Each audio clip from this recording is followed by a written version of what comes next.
दोस्तों आप सभी का स्वागत है करंट अफेयर्स फंडा के यूट्यूब चैनल पर। मेरा नाम है विकास। एक क्यूरी बहुत सारे लोगों की रहती है कि सर पहले अटेम्प्ट में कैसे बैंकिंग का एग्जामिनेशन क्वालिफाई किया जाए। देखो गाइज, मैं आपको यहाँ पर प्रैक्टिकल अप्रोच बताना चाहूँगा। बहुत सारे लोग आपको इधर उधर की बातें बताएंगे, लेकिन क्या एक्चुअल में होना चाहिए जिससे आपका पेपर क्वालिफाई हो जाएगा।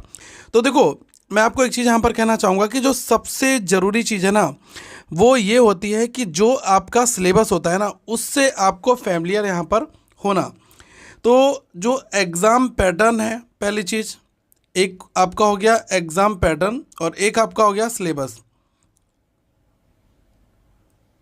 तो अगर आप इन दोनों चीज़ों से काफ़ी ज़्यादा फैमिलियर रहते हैं तो आपके लिए ये पता चल पाता है कि हमें पढ़ना क्या है और कितना पढ़ना है, कौन कौन से टॉपिक्स को हमें यहाँ पर कवर करना है। तो हमेशा जो सबसे पहली इम्पॉर्टेंट कड़ी होती है आपके एग्जामिनेशंस को क्वालिफाई करने के लिए, क्रैक करने के लिए, वो है एग्ज़ाम पैटर्न को आइडेंटिफाई करना, अपने सिलेबस को यहाँ पर समझना कि कौन कौन से टॉपिक्स हैं। उसके बाद हम एग्जीक्यूशन स्टेज पर जाते हैं। और जो दूसरा ज़रूरी चीज़ है वो है कि अपने टफ़ रूटीन को किस तरीके से आपकी सेटिंग करनी है आपको उसकी। तो ज़रूरत पड़ेगी हमें एक टाइम टेबल की, जो आपको खुद से बनाना है। ऐसा नहीं कि आपको कोई दूसरा बंदा बनाकर दे रहा है और आप उस टाइम टेबल पर स्टक हो और फिर आप आगे चीज़ें लेकर जा रहे हो। मैं ये चीज़ यहाँ पर कहूँगा कि आप अपना टाइम टेबल खुद बनाएं। आपका जो टाइम टेबल है वो सेल्फ मेड होना चाहिए। किसी का कॉपी पेस्ट कर लोगे तो आप उसको अप्लाई नहीं कर पाओगे, क्योंकि वो अपने हिसाब से सारी चीज़ों की सेटिंग करता है। ओके, कि आप कितने घंटे टाइम निकाल पा रहे हो, कौन से टॉपिक को आप कितने तरीके से पढ़ सकते हो। देखो, ये तो चीज़ मैं आपको बता दूं कि जब कभी भी हम चीज़ें स्टार्ट करेंगे तो आप इजी टू मॉडरेट आप रखना, ठीक है। ऐसा मत करना कि पहली बार में एक हाई फाई चीज़ पढ़ना स्टार्ट कर दो और आपका मोरल डाउन हो जाए और आप वहाँ पर अपनी प्रिपरेशन को बीच में ही छोड़ दो। ये गलती कभी भी हमें यहाँ पर नहीं करनी है। हमें बैलेंस स्टडी करनी, हर चीज़ जो है तरीके से पढ़ना है। ओके, इसके बाद जो तीसरी ज़रूरी चीज़ आती है वो है कि कौन से सोर्सेस को आप लोग फॉलो कर रहे हैं, ठीक है। बहुत सारे लोग होंगे जो ऑफलाइन बुक्स ले लेंगे और उनसे अपनी स्टडी करेंगे। कुछ लोग हैं, कुछ ऑनलाइन पोर्टल हैं, उनको ऑप्ट कर लेंगे, वहाँ से अपनी स्टडी करेंगे।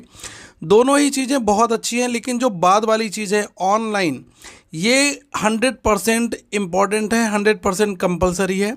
अगर आप स्टार्टिंग में चीज़ें सीख रहे हो और आपके पास जो है ऐसा लग रहा है कि यार मैं किसी बुक से पढ़ लूँ, तो मार्केट में बहुत स्टैंडर्ड्स बुक भी अवेलेबल हैं। आप कोई भी क्वांट वगैरह की बुक उठाकर आप उससे कंप्लीट क्वांट कर सकते हो, या फिर कंप्लीट जो रीजनिंग है आप उससे भी ख़त्म कर सकते हो।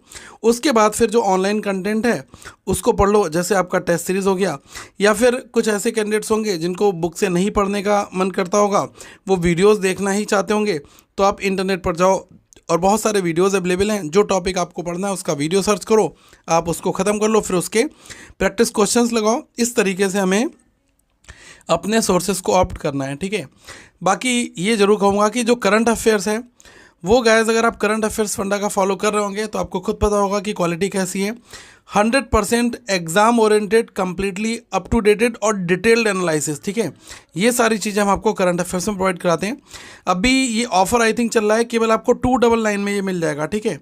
तो आप इसको स्किप मत करना और आप अल्टीमेटली कोशिश करना कि आप इसकी जो पीडीएफ हैं इनको आप पढ़ना स्टार्ट करें। पीडीएफ को डाउनलोड भी कर सकते हो, व्यू भी कर सकते हो।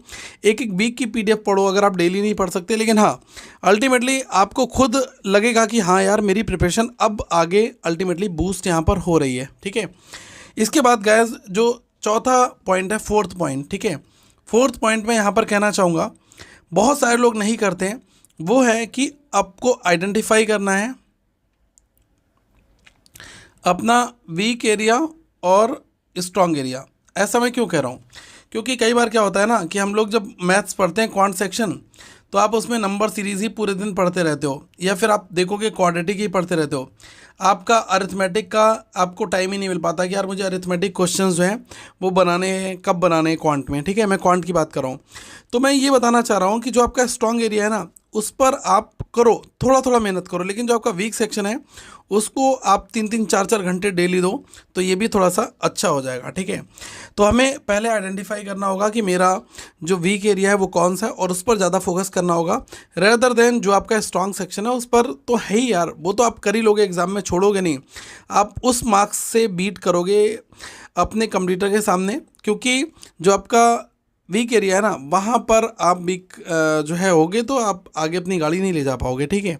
तो यही मेरा कहने का मतलब है कि चीज़ें सीखनी है, और एक एक नंबर बहुत इंपॉर्टेंट है, ठीक है। कई लोग कहेंगे कि यार मैं एग्ज़ाम में ना डीआई नहीं करूँगा, डीआई छोड़कर आ जाऊँगा, कोई दूसरा कहेगा यार मैं अरिथमेटिक छोड़कर आ जाऊँगा। गाइस, आज के समय में एग्जामिनेशन इन दो चीज़ों के बगैर सॉल्व नहीं हो सकता, ठीक है। अगर आप इनको क्वालिफाई करना है तो आपको अलग तरीके से अपनी चीज़ों को ले जाना पड़ेगा, ठीक है।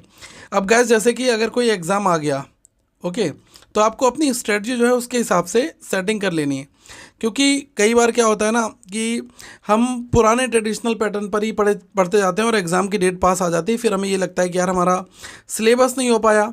अब आप ये देखो ना कि आपके पास 3 मंथ का टाइम बचा हुआ है और आप टारगेट करो किसी एग्ज़ाम को, तो आप 3 मंथ का अपना ऐसा सिलेबस बना लो ना कि जिसमें आप अपनी A to Z चीज़ें कवर कर पाओ, ठीक है। तो यही एक स्मार्ट अप्रोच होनी चाहिए एस्पिरेंट के अंदर, जिससे कि वो अपनी इन चीज़ों को बेहतर कर पाए।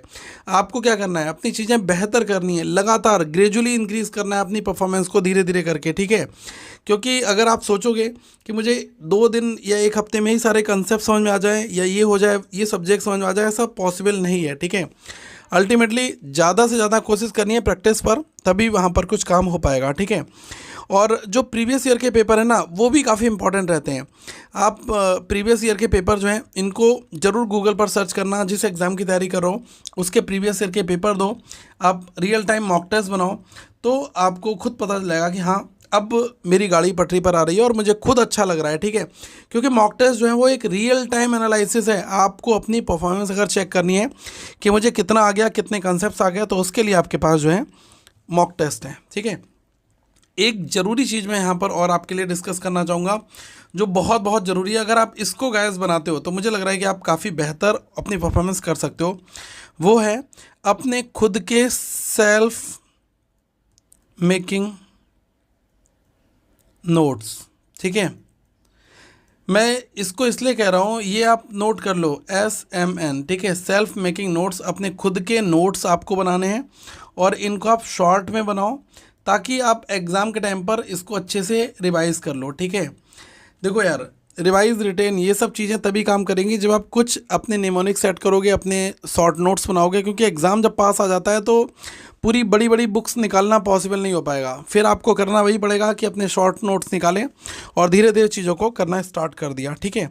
तो शॉर्ट नोट्स बनाना बहुत ज़रूरी है, और ये कोशिश करना है कि आजकल एग्जामिनेशन जितने भी हैं 99.9% सभी में निगेटिव मार्किंग होती है। तो हमें कोशिश ये करना है कि हमारी स्पीड आए और इसके साथ में हमारी एक्यूरेसी आए, ठीक है। आप ये मत सोच लेना कि स्पीड बढ़ा लेनी है लेकिन क्वेश्चंस गलत ज़्यादा करके आ रहे हो, तो वहीं पर आप एग्ज़ाम से बाहर हो जाओगे।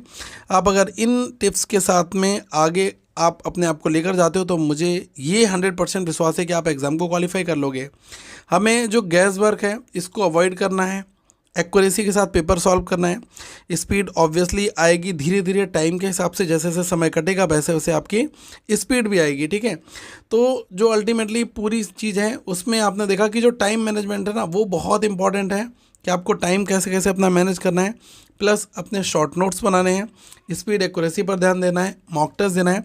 ये इस वीडियो का पूरा सार है, ठीक है। और गैस वर्क बिल्कुल नहीं लगाना एग्ज़ाम में, तो आप और बेहतर तरीके से अपनी परफॉर्मेंस को आगे लेकर जा सकते हो।